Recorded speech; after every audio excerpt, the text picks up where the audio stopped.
What's going on, Wolfpack Nation? Welcome back for part two, y'all, of our episode here with PHILLIP Danford from Inside Pack Sports. If you haven't checked out part one yet, make sure to go right back, check that first and foremost, and then come right back here for part two here as we continue this conversation here to more talk about the two primary concerns on the offensive side, which are over the offseason, primarily the wide receivers and offensive line. But before we get into that, one thing which I wanted to bring up, is that there's been a big thing that's has been a common trend, a common hype trend over this offseason.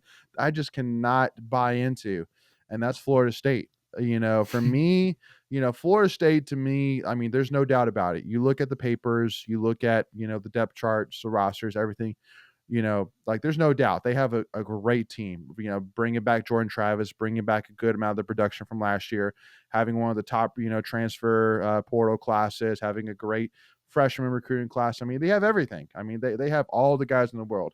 But to me, still the biggest thing is at the end of the day, I still don't have all the faith in the world in Mike Norvell, just because of the fact that, you know, he's won. Like, I mean, it's kind of crazy, but a lot of people don't even realize, and it took me a while to even realize this, even like a couple months after the season ended, that he won 10 games last year. I'm like, oh wait, he won 10 games? Oh my gosh. Like, didn't even realize that, just because all I could think about was how he decided to have Jordan Travis throw a post corner when all he needed was a field goal to beat us last year. I'm like, that's the coach that you think is going to win the ACC championship and have a chance at the college football playoff?